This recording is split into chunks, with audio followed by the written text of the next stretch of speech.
Psoriasiform Spongiotic Dermatitis, when skin conditions do not fit neatly into a box. In dermatology, not every skin condition follows a textbook pattern. We have more classic presentations of eczema, like lesions in the inner elbows and behind the knees. We have classic presentations of psoriasis, like on the outer elbows or the front of the knees, for example. That said, many patients come in with rashes that are not quite eczema and not clearly psoriasis. We treat them anyway using the principles of Chinese medicine, which is what we're talking about today.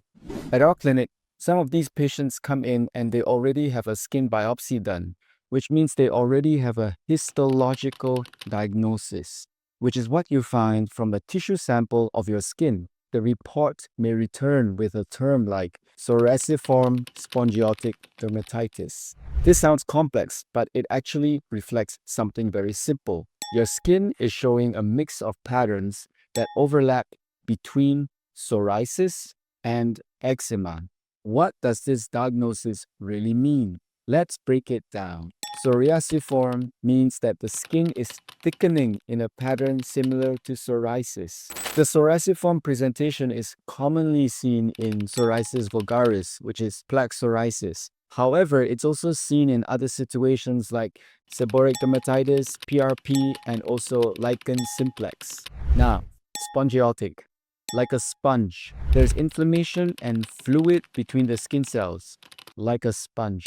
This is a feature more typical of eczema.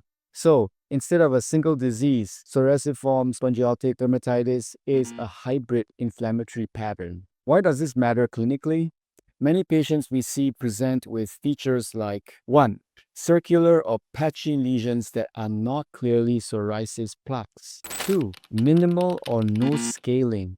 This means no obvious silvery flicks or no bleeding when you pluck it. 3. Less itch than eczema. 4. Which is common in psoriasis, dry and slightly rough skin. 5. Lesions appearing in the psoriasis-prone areas, such as the groin, the armpits, butt crack, around the navel, and the nipples. These are the intertriginous areas.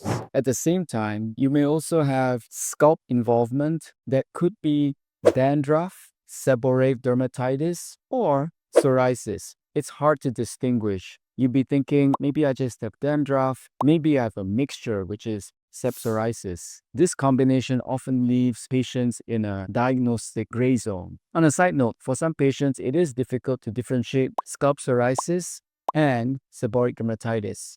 We just covered 6 clinical features commonly seen in psoriasiform spongiotic dermatitis. These features make it difficult to tell if it's eczema or psoriasis. And in many cases, patients will ask me, how would you treat this funny diagnosis? These are exactly the cases where a rigid label may matter less, and a pattern-based treatment approach, like in TCM, can be helpful.